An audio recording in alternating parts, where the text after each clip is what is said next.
Oser la confiance, j'ai déjà prêché sur ce thème, alors ça sera le numéro 2. Oser la confiance, numéro 2. Mais juste avant, je vous fais ce rappel, dimanche dernier, nous avons eu un encouragement à développer le don d'exhortation. Merci Loïc qui nous a partagé ce thème-là dimanche dernier. Mais en rentrant chez moi, je me suis dit, on a été encouragé à développer le don d'exhortation. Il ne peut pas se limiter à un petit noyau ou à quelques personnes. Mais il doit être recherché par le plus grand nombre. En fait, par nous tous. On devrait aspirer tous à avoir ce don d'exhortation. Pourquoi ?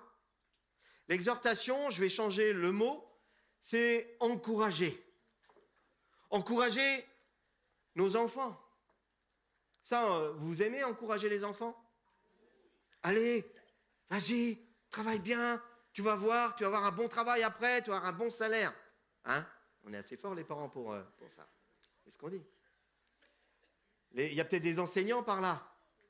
Peut-être vous encouragez vos enfants que vous avez en charge à l'école. Allez, concentre-toi. Parce que là, c'est un grand défi, la concentration. On est de la génération TikTok où ça passe d'un truc à l'autre. Et concentrer sur quelque chose, ça devient compliqué. Reste centré. Et puis dans l'église, c'est s'encourager à être les yeux fixés sur celui qui est notre Seigneur et notre Sauveur, sur Jésus. Et on a besoin d'être encouragés, les frères et les sœurs, en se rencontrant le dimanche matin ou en toute occasion. J'ai entendu au bowling, c'était une occasion d'être encouragé. À la soirée couple, c'était une occasion d'encourager. Et on devrait toujours chercher encore à la fin du culte à dire « Qui est-ce que je vais pouvoir encourager ce matin ?» Quelqu'un qui est encouragé, il va plus loin. On prend les cyclistes, là, il y a des haies là, qui sont là. Allez, et ils vont plus loin. Ça augmente leur force, ça augmente leur confiance, ça augmente l'énergie pour aller plus loin. Et on avait terminé justement avec ce mot-là dimanche dernier, on va tous être augmentés. Vous vous souvenez ? Je ne parlais pas d'argent, bien sûr. Mais à partir du moment, et peut-être que... on ne va pas s'imiter. Mais pourvu que votre patron vous augmente cette année. Mais on va être augmenté, parce qu'on va être encouragé. Alors on va franchir des limites. On va aller plus loin ensemble. On va grandir. J'aime cette parole de Jésus dans Jean 11, 25, Jésus dit « Je suis la résurrection et la vie ». Je réfléchissais, il n'y a pas le texte, Lisa, cherche pas. Mais je réfléchissais, c'est ma lecture de ce matin. Je disais à ma femme, mais attends, il est la résurrection et la vie. En fait, il dit 2 fois la même chose. Celui qui est ressuscité, il est vivant, non ? Il est la résurrection et la vie. Pourquoi Jésus insiste-t-il si précisément sur la vie ? C'est parce qu'il veut que nous ayons la vie et la vie en abondance. Alléluia, je voudrais t'exhorter ce matin. Je voudrais t'encourager à ne pas dépendre de tes forces, de ta capacité, mais vraiment jouir pleinement de la capacité de Dieu en toi. Jésus en moi, Jésus en nous, l'espérance de la gloire. Alors, pratiquement, ça veut dire quoi ? Eh bien, c'est la vie et la vie en abondance. Oser la confiance, c'est s'appuyer sur lui, savoir que même quand je suis faible, lui, il va être là pour me relever, me donner une nouvelle capacité. Il va me remplir d'un esprit de force, un esprit de puissance, un esprit de renouvellement par le Saint-Esprit, afin de pouvoir triompher en tout temps et en toutes circonstances. Le programme de Dieu, c'est la paix. Que vous ayez la paix, et la paix de Dieu surpasse toute intelligence. Où est-ce qu'on voit le mot paix le plus ? Vous savez ?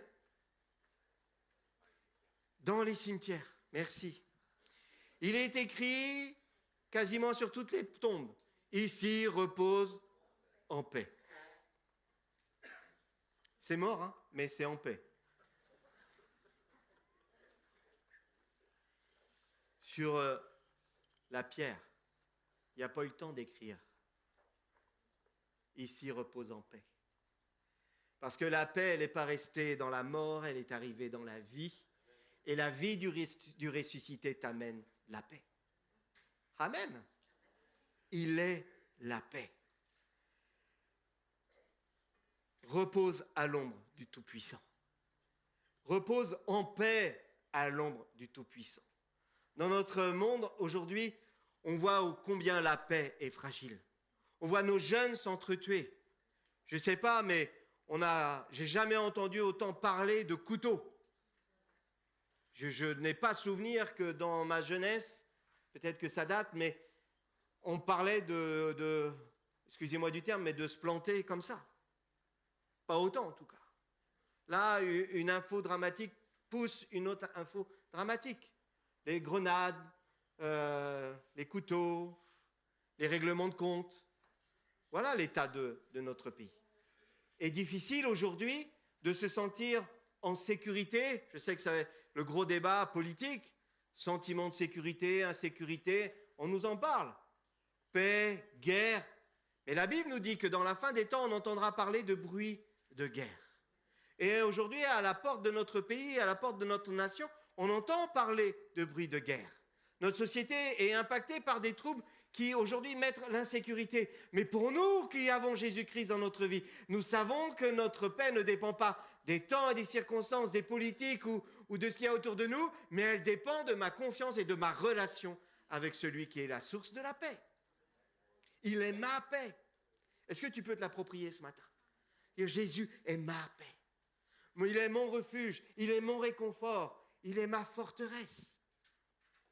Romains 8, on va lire un premier verset. Romains 8, 38 nous dit « En effet, j'ai l'assurance que ni la mort, ni la vie, ni les anges, ni les dominations, ni le présent et ni l'avenir, ni les puissances, ni la hauteur, ni la profondeur, ni aucune autre créature ne pourra nous séparer de l'amour de Dieu manifesté en Jésus-Christ, notre Seigneur. » Alléluia! Mais pourquoi? Parce que nous avons une alliance éternelle à ceux qui croient. Il a adopté. Il y a cet esprit d'adoption. Et dans la mentalité hébraïque, l'adoption, c'est quelque chose qui ne peut pas être brisé. Elle ne peut pas être en marche arrière. Nous avons l'esprit d'adoption qui crie « Abba Père ». Alléluia! Et ça, rien ne peut l'ôter. L'amour de Dieu manifesté en Jésus-Christ, rien ne pourra nous séparer de cet amour. Alléluia! Premièrement, nous avons cette bénédiction de ce lien, de cette alliance éternelle. Dans Nombre 6, au verset 24 à 27, Dieu promet la bénédiction. Il promet aussi sa protection. Et je t'encourage pleinement ce matin à prendre cette décision d'être à l'abri sous ses ailes. Tu en tireras un bénéfice de vie, de force. Dieu promet sa bénédiction, sa protection. Et ce passage dans Nombre nous rappelle que, quel que soit l'état dont tu te trouves, nous pouvons compter sur la grâce de Dieu pour nous garder, pour nous restaurer, pour nous donner la paix. Il nous appelle à reconnaître sa présence constante et à vivre la paix qu'il nous offre. Nombre 6, 24. Que l'Éternel te bénisse et qu'il te garde. Que l'Éternel fasse luire sa face sur toi, qu'il t'accorde sa grâce. Que l'Éternel tourne sa face vers toi et qu'il te donne la paix, car c'est ainsi qu'ils mettront mon nom sur les enfants d'Israël et il les bénira. L'Éternel veut déverser sur son peuple un esprit de force où il apporte la bénédiction, la sécurité, il te garde. Il offre aussi la grâce et on lit encore la paix. Dieu ne veut pas, je répète un peu, mais ta capacité, écoute bien, il veut ton obéissance. Il veut ta confiance. Un mot qu'on utilise beaucoup dans nos églises évangéliques, la foi. Il veut que tu crois même quand tu ne vois pas, même quand tu n'as pas encore vu. Il veut que tu t'abandonnes à lui en disant, si moi je ne sais pas, toi, tu sais. Deuxièmement, il veut développer en nous un esprit de force et de confiance. 2 Timothée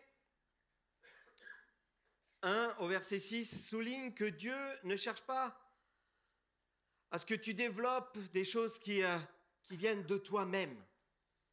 Moi, j'ai expérimenté dans ma vie, ce que je vous dis là, c'est du vécu. J'ai essayé des fois par moi-même de résoudre telle ou telle situation. Ça a engendré quoi? Beaucoup de déception, beaucoup de fatigue, mais aussi de la désillusion. Alors que Dieu me disait, mais viens, ma vie est dans ta main.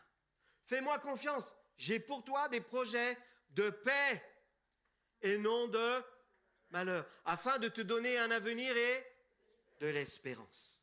Alléluia! Alors nous avons besoin d'être renouvelés, que le Saint-Esprit nous renouvelle jour après jour, afin que ce ne soit pas mes pensées qui guident ma vie, mais des pensées divines. Il a des plans pour toi. 2 Timothée 1 au verset 6, il dit « C'est pourquoi je t'exhorte à ranimer le don de Dieu que tu as reçu par l'imposition des mains, car ce n'est pas un esprit de timidité que Dieu nous a donné, mais un esprit de force, d'amour et de sagesse. N'aie donc point honte du témoignage à rendre à notre Seigneur, ni de moi le son prisonnier, mais souffre avec moi pour l'Évangile par la puissance de Dieu. » Je ne vais pas tout développer, ce passage, mais je m'arrête vraiment sur ce qu'il nous faut pour la confiance et l'obéissance. Il nous dit, ranime le don. Pas un esprit de timidité, ce que Dieu te donne lorsqu'il t'attrape, j'ai envie de te dire, lorsqu'il te place dans ses mains, lorsqu'il vient et qu'on appelle ça la conversion, lorsque tu découvres qui est le Seigneur, eh bien, il déverse en toi non pas un esprit de timidité, mais un esprit de force, un esprit d'amour et de sagesse. Et là, lorsque tu as conscience de ça, tu ne fais pas n'importe quoi. Tu ne fais pas n'importe quoi avec ce que Dieu t'a confié. Et je suis interpellé parfois par ma propre façon d'être. Je connais ces choses. Je les ai entendues aussi et je les partage. Mais des fois, je pars et je m'en bringue à faire les choses, à essayer de les faire par moi-même. Et puis Dieu me rattrape en disant, mais tu ne peux pas me consulter là avant de te lancer dans telle ou telle situation? J'ai pour toi des projets. Toi, tu veux rentrer dans tes projets. Et puis en plus, après, tu es culotté. Tu viens dire, Seigneur, tu m'as oublié, moi je t'ai interrogé, tu ne réponds pas. Mais non, mais je t'ai dit ce qu'il fallait que tu fasses. Tu ne le fais pas. L'homme a cette fâcheuse habitude, et on le voit dans l'Ancien Testament avec le peuple d'Israël, qui avait pour privilège d'avoir cet homme de Dieu, comme Moïse qui allait sur la montagne, qui redescendait avec les tables de la loi et qui retrouvait le peuple en train de fabriquer des veaux d'or, des statues. Et puis après, qui se demandait pourquoi il y avait tant de misère, tant de malheur, tant de souffrance. L'obéissance vaut mieux que tous les sacrifices. On voit les Philistins dans Samuel 5, les Philistins qui ont mis en place des statues. On va le lire, 1 Samuel 5 au verset 1, il dit « Les Philistins prirent l'arche de Dieu et le transportèrent à Eben-Ezer, Asdod. Après s'être emparés de l'arche de Dieu, les Philistins la firent entrer dans la maison de Dagon et la placèrent à côté de Dagon. Le lendemain, les Asdodiens, qui s'étaient levés de bon matin, trouvèrent Dagon étendu la face contre le sol, contre terre, devant l'arche de l'Éternel. Ils prirent Dagon et le remirent en place. Le lendemain, encore s'étant levés de bon matin, ils trouvèrent Dagon étendu la face contre terre, devant l'arche de l'Éternel. La tête de Dagon et les mains étaient abattues sur le seuil, et il ne lui restait que le tronc. C'est pourquoi, jusqu'à ce jour, les prêtres de Dagon et tous ceux qui entrent dans la maison de Dagon à Asdod ne marchent point sur le seuil. Est-ce que quelqu'un connaît Dagon? Non? Alors c'est une statue. Dagon, c'est le dieu poisson. Et ces hommes, ces Philippiens, ont construit une statue pour aller se réfugier et l'adorer. Alors on a encore des prêtres. Mais vous voyez, à travers tous les temps, vous pouvez lire toutes les histoires, on voit combien les hommes ont voulu se construire des statues et les adorer. Alors, ils mettent la main sur l'arche. Et l'arche représente Jésus, la présence de Jésus. Et comme ils ne doutent de rien, ils savent que dans l'arche, il y a une puissance, il y a aussi la présence de Dieu, ils vont la mettre à côté de leur Dieu. Ils ont l'impression qu'ils vont pouvoir mettre leur croyance et la présence de Dieu sur le même niveau. Ils les placent l'un à côté de l'autre. Et chose surprenante, le lendemain matin, lorsqu'ils arrivent, ils voient la statue devant l'arche. Cette statue, qui est inerte habituellement, elle est par terre, en train d'adorer Dieu. Alors, comme ils ne doutent de rien, ils disent, il y a dû y avoir un courant d'air, Ils la reprennent, ils la remettent à côté de l'arche. Le lendemain matin, ils reviennent, alors là, au stupeur, il n'y a plus de tronc, il n'y a plus que le tronc qui tient debout, mais la tête et les mains se sont désolidarisés du tronc et sont agenouillés devant Dieu. Interpellation. Interpellation aussi pour nous ce matin. Lorsqu'on met des choses en place en essayant de trouver des solutions par nous-mêmes, Dieu va nous rattraper. Là où nous devons être, c'est en adoration devant le roi des rois. Notre démarche à nous tous, je ne dis pas que vous mettez des statues, mais nous devons nous trouver en adoration devant le roi des rois. Il renverse tout. C'est ça qu'il faut retirer. C'est qu'il va renverser tout ce qui ne vient pas de lui. Tout ce qui peut être sécurité.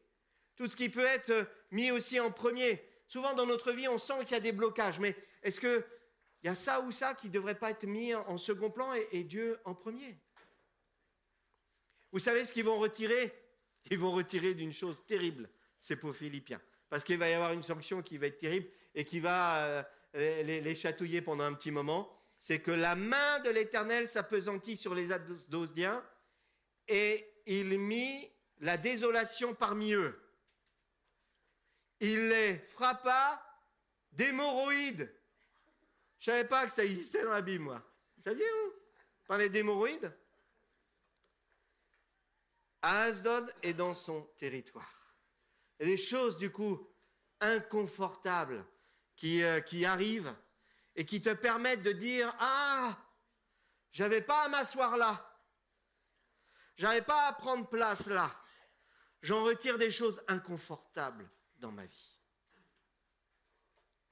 Apocalypse 1 au verset 17 vous dit « Quand je le vis, je tombais à ses pieds. » Comme Dagon se retrouve au pied de l'alliance, de la présence de Dieu, la présence de Jésus.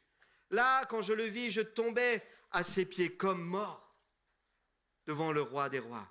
Il posa sur moi sa droite en disant « Ne crains point, je suis le premier et le dernier et le vivant. J'étais mort et voici je suis vivant au siècle des siècles. Je tiens les clés de la mort et du séjour des morts. » Voilà ce que dit Jésus. La mort n'a pu me retenir. J'ai les clés sont dans ma main. Alléluia. J'ai une question pour vous ce matin. Qui lui a donné les clés? Qui? Son père? Qui? Fils de Dieu. Allez-y. Qui a donné les clés à Jésus? De la mort et du séjour des morts. Ni l'un, ni l'autre. Ni Dieu, ni Satan. C'est écrit dans la Bible. Comment il les a eus. Colossiens 2, au verset 14. Il a effacé l'acte dont les ordonnances nous condamnaient. Le peuple devrait dire « Alléluia !» Il a effacé, Jésus a effacé l'acte dont les ordonnances nous condamnaient et qui subsistait contre nous. Il l'a détruit en le clouant à la croix. Il a dépouillé les dominations et les autorités. Il a livré et les a livrées publiquement en spectacle, en triomphant d'elles par la croix. Alors je vais reprendre là parce qu'il y a un petit souci dans mes notes. Il a dépouillé les dominations et les autorités. Il les a livrées publiquement en spectacle, en triomphant par elles, par la croix. Il les a dépouillées. Il a dépouillé le séjour des morts. Il a pris les clés lui-même. Lorsqu'il est descendu aux enfers, il a dépouillé, il a pris les clés de la mort et du séjour des morts. Dépouiller, c'est un mot qui est imprononçable, mais qui veut dire séparer de ce qui est sur soi. Sur toi était la condamnation, il l'a dépouillé. Il n'y a plus la condamnation sur toi. Sur toi, la définition nous dit encore que c'était la défaite. Il a défait la défaite. Il l'a dépouillé. Il l'a désarmé, nous dit la Bible. Je veux te dire quelque chose ce matin. Satan n'a aucun pouvoir sur toi. Alléluia! Satan n'a aucun pouvoir sur toi. Je vois beaucoup trop de chrétiens se refroidir parce qu'ils s'imaginent encore que l'ennemi a du pouvoir sur eux. Satan n'a aucun pouvoir sur celui qui marche avec Jésus. Alléluia! La cohabitation, le coworking, tout ce qui vous dit que vous pouvez être ensemble, n'existe pas dans la présence de Dieu. Jésus n'a pas de colocataire. Alléluia! Celui qui vit en toi est un Dieu jaloux et il ne laisse pas de place à l'ennemi. L'ennemi a été vaincu. Alléluia! Comporte-toi en héros. Comporte-toi en vainqueur, en plus que vainqueur. Un plus que vainqueur, c'est celui qui sait qu'il a la victoire et les bénéfices qui vont avec. Jésus est là.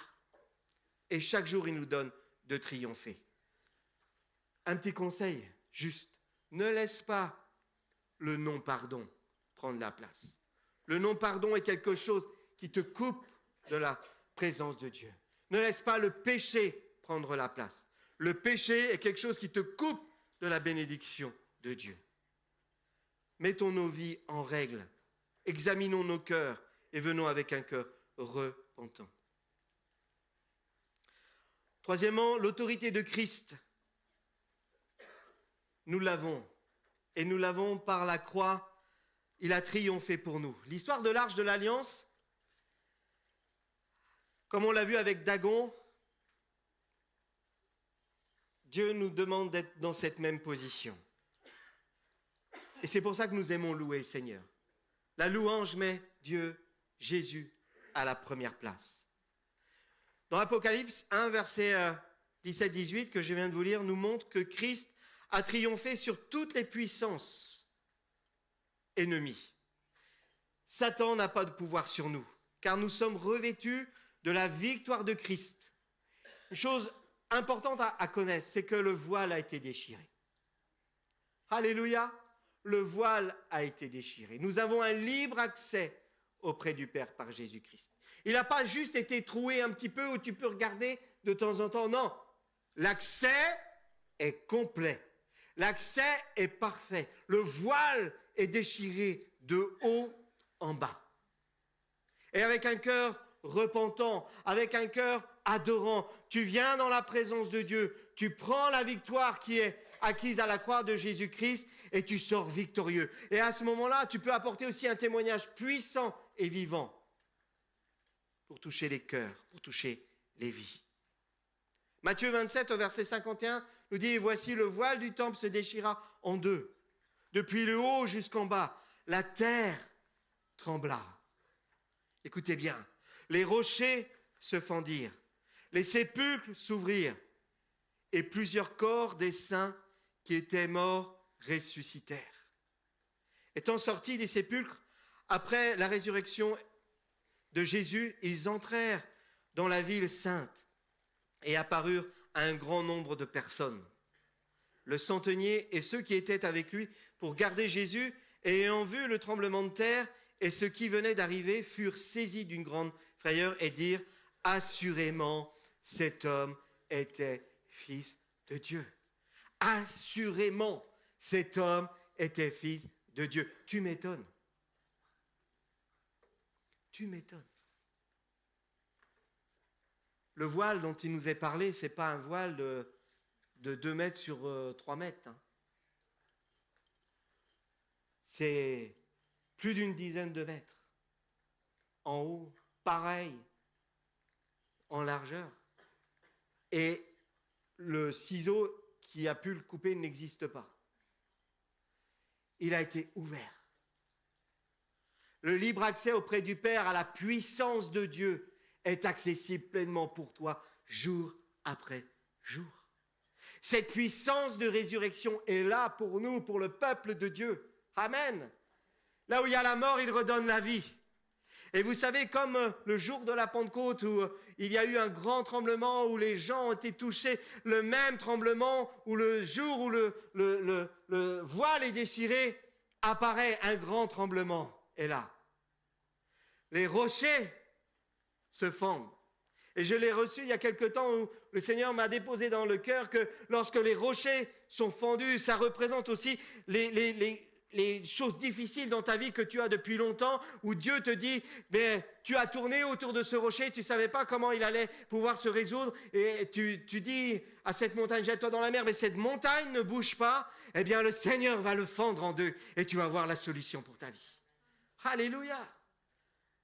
Il a cette puissance de résurrection, cette puissance de vie. Cette puissance de vie, elle fend les rochers en deux. Elle ouvre les sépulcres. Quelqu'un pensait qu'il n'y avait qu'un seul qui était ressuscité. Il y en a plusieurs qui sont ressuscités. Alléluia! Mais ces morts qui sont revenus à la vie, ils apparaissent aux autres. Tu m'étonnes qu'ils sont troublés. Mais c'est pas tonton Jacques là qui est là? Je crois qu'il était mort depuis 5 ans, moi. Non. Il est là et il témoigne que la puissance de Dieu l'a ressuscité. Ramené à la vie. Pour terminer, quatrièmement, la résurrection, c'est une promesse de vie. Amen. La résurrection est une puissance de vie. Quand toi tu crois que tout est fichu, il est là, il veut encore donner le souffle de vie. Dieu nous rappelle que notre foi en Christ, elle est importante. Car nous croyons et nous voyons qu'il nous a ressuscités avec lui. Nous sommes ressuscités avec Christ. Sa mort, sa résurrection nous a rendus libres du péché, libres de la condamnation qui était sur nous et des ténèbres. Nous ne sommes plus esclaves. On aime bien chanter, hein. Je ne suis plus esclave de la peur. Je suis enfant de Dieu. C'est une déclaration puissante. C'est une déclaration de positionnement. Je ne suis plus esclave de la peur. Esclave de la peur, c'est dépendre des temps et des circonstances. C'est être encore mis sous la main de l'ennemi qui fait de toi sa marionnette.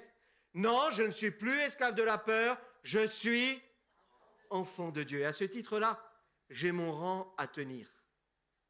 Je ne fais pas n'importe quoi. Je ne vais pas n'importe où. Je ne dis pas n'importe quoi. Je déclare ce que la parole de Dieu déclare. Je suis enfant de Dieu. L'arche de l'alliance. Je fais partie de cette alliance divine où la présence de Dieu est là. Dans 2 Corinthiens au verset 3, au chapitre 3 et au verset 4 nous dit, et je terminerai avec ça, cette assurance-là, nous ne l'avons pas de nous-mêmes. Cette assurance-là, nous l'avons par Christ auprès de Dieu. Alléluia! De celui qui vit en moi. Ce n'est pas à dire que nous soyons par nous-mêmes capables de concevoir quelque chose comme venant de nous-mêmes. Notre capacité, au contraire, vient de Dieu. L'équipe. Notre capacité vient de Dieu. Alléluia! Ça doit... De lire cette parole, ça doit... Non. Quand tu essaies de résoudre, de porter telle ou telle situation, hein, on a eu les solos, des fois, je pense que la solitude pèse. Puis tu essayes de remplir peut-être, de trouver, dire, pour pas que ça pèse. Et puis les sœurs là, celui-là, il pèse. Vous pesez pas les sœurs. Les hommes ne pèsent pas les sœurs. Et des fois, la vie de famille, les enfants, est toujours au top pour répondre à tout. Pas facile, non? Dieu, notre capacité, au contraire, vient de Dieu. Il renouvelle notre capacité. Il nous a aussi rendus capables d'être ministres d'une nouvelle alliance. Non de la lettre, mais de l'esprit. Car la lettre tue, mais l'esprit vivifie. Ô combien ce que Dieu nous a promis, il a dit, vous ne serez pas seuls. Jésus a dit, c'est avantageux que je m'en aille, vous recevrez une puissance. Cette puissance, elle est là pour nous renouveler jour après jour. Pour renouveler, pas ma capacité, mais sa capacité en moi. De pouvoir non pas répondre à mes projets, mais à ses projets pour moi. Parce que ses projets sont les meilleurs pour ma vie. Sa capacité, sa grandeur, sa puissance à l'œuvre dans ma vie. Alors appuyons-nous sur ces promesses. Je veux vous encourager ce matin à vous appuyer sur ces promesses, à déclarer que Christ en moi, l'espérance de la gloire. L'ennemi n'a aucun pouvoir sur moi. Déclare-le ce matin. Aucun. Je suis enfant de Dieu. Le sépulcre s'ouvre. Peut-être tu te croyais au fond du trou. La pierre est ouverte. Et je crois vraiment que le Seigneur aujourd'hui veut redonner la vie. Veut redonner le goût de la vie à certains ce matin. Veut te donner un nouvel élan pour dire, ouais, je vais témoigner parce que c'est vrai, j'avais oublié. Mais il est venu me chercher de bien loin pour me redonner la vie. Et j'ai la vie de Christ. Dans ma vie, j'avais des rochers. Mais même les rochers, je croyais trop compliqués, les a fondus en Dieu. Alléluia. Alors je veux te donner encore un dernier encouragement. Ne reste pas à la porte. Dans le temple de Dagon, les Asdodiens n'osaient même plus rentrer parce que leur divinité, leur Dieu, a été renversé par la présence de Dieu. Les Asdodiens représentent ceux qui n'en font qu'à leur tête, aux pécheurs. Ils ne peuvent pas rentrer dans la présence de Dieu. C'est dérangeant. Pour ceux qui sont appelés à être dans la présence de Dieu, la porte est grande ouverte, le voile est déchiré. Alléluia. Tu as un accès à la présence de Dieu. Et la main de Dieu se pose sur toi, dit Apocalypse. Jésus te dit, ma main est sur toi. Le séjour des morts n'a pas pu me retenir, moi je te donne la vie. Alléluia. Est-ce qu'on peut dire je suis vivant ce matin? Christ, c'est Christ qui vit en moi. Alléluia.